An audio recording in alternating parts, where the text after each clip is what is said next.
Hey guys, I'm with Pro Beats, and in today's video I want to show you 5 different techniques that you can use when mixing your kicks with your 808s.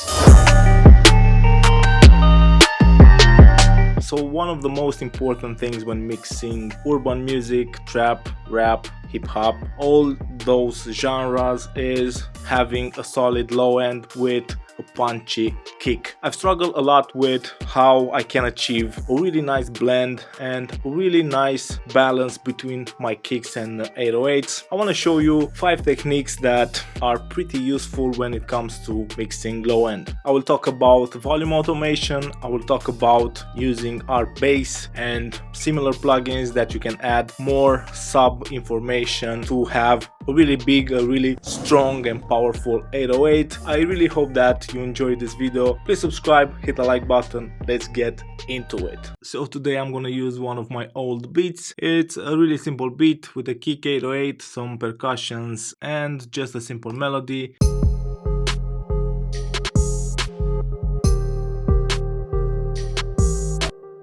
Now let me solo the kick and the 808. Together they sound like this.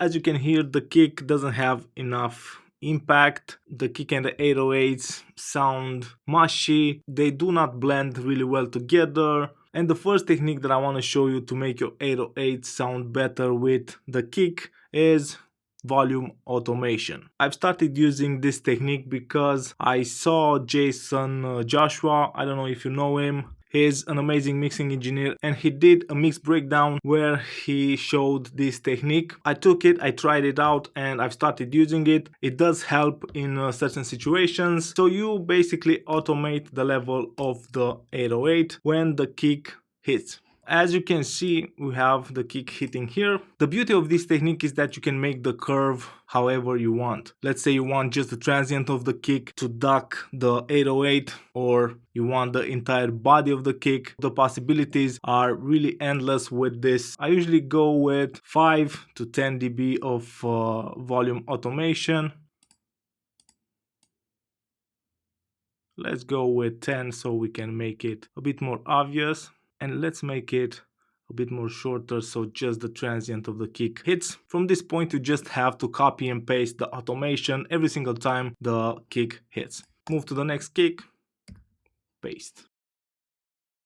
And you get the idea. Let's just make those few last kicks.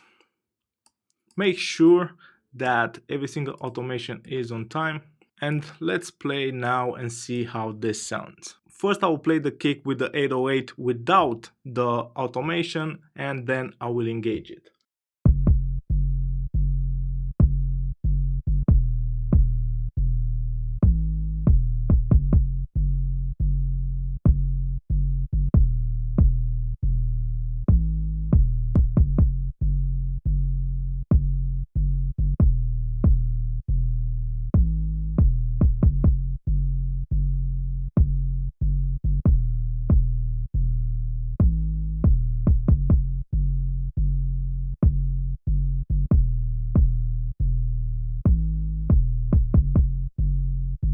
Let's make the automation even more noticeable just for 4 bars.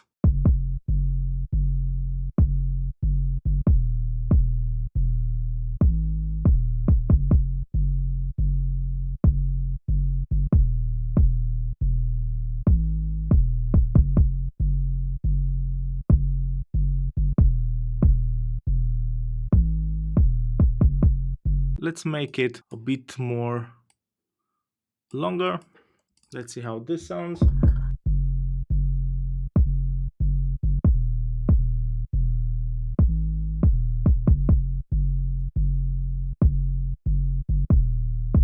So by using this technique you take out of the way the 808, so every single time the kick hits it ducks. You can achieve this with a compressor, but with a compressor you don't have the same control over the curves. By using automation you can shape the curve however you want, so you can make like a look ahead, so you're ducking the 808 right before the kick hits, something like this. You can play around with it. This is a really powerful technique that can help you achieve a better low end when it comes to mixing 808s with kicks.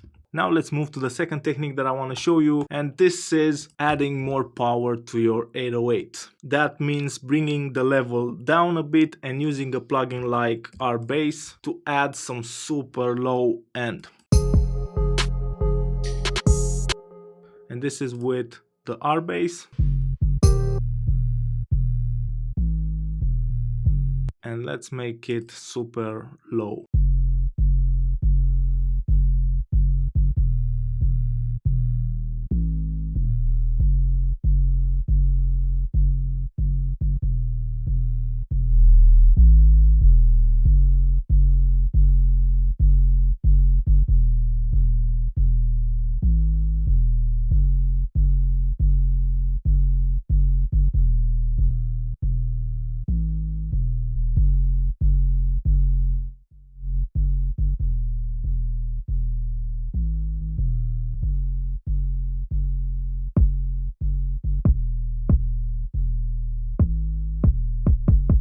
You're basically adding more low-end energy and you bring down the level, so the 808 will sit much lower in the frequency spectrum and will not clash that much with the kick. This is what I use sometimes, but you have to understand that I'm using these techniques together. For example, you can add a bit more low end to your 808s with the RBass, and you can still use the automation technique that I've showed you a couple of minutes ago. Now let's move to the next technique. This one is a really cool one, and I started using it with the release of Suit 2. This is basically sidechain compression and sidechain ducking with a bit more control. This is the interface of Suit. I will have the kick as the sidechain of it, engaging the external sidechain, have a flat start.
Now let me play it back without the Suit.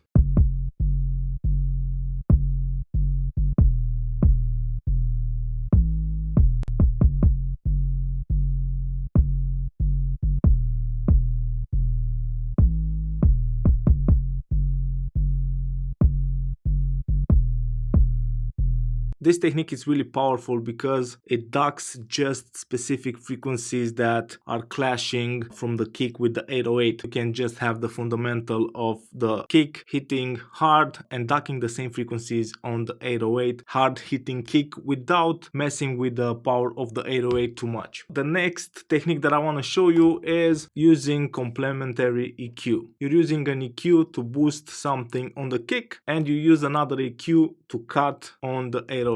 A really nice thing about Pro Q3 is that you can have two different spectrum analyzers, one from the kick, one from the 808. The darker spectrum is from the 808 and the light one is from the kick.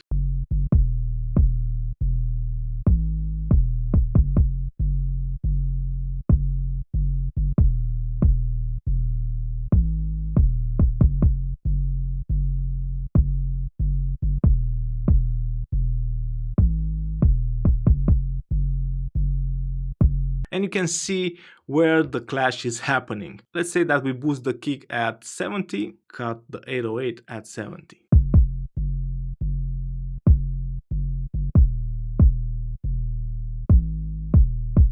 Let's do it the other way around.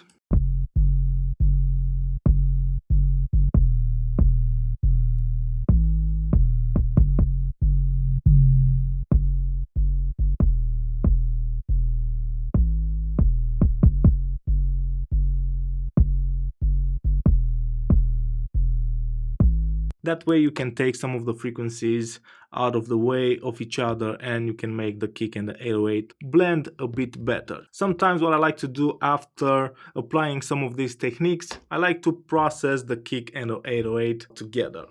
Another technique that's pretty cool is to use parallel processing on the 808 to make it sound a bit more different and to make it cut through the mix. Let's say, for example, that we just use the sub bass from this 808.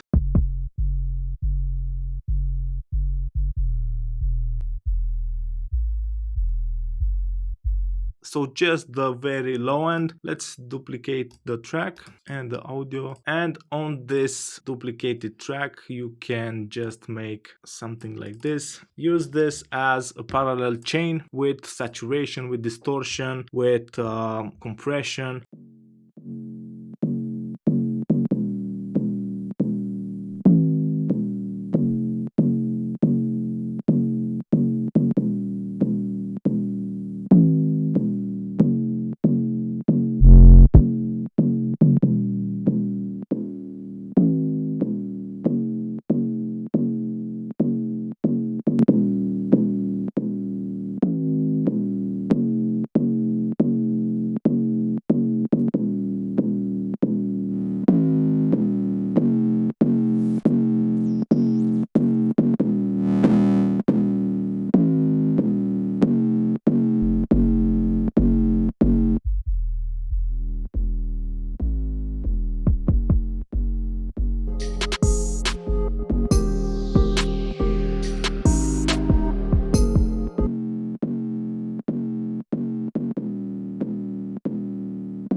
By using this technique you can really shape the color of your 808, and that way you can take the harmonics out of the way of the kick so they both blend together really nice. Thanks for watching. If you have any questions on how I mix kicks, how I mix 808s, how I deal with bassy instruments, please leave a comment below. Don't forget to subscribe, follow me on Instagram, and see you guys really soon.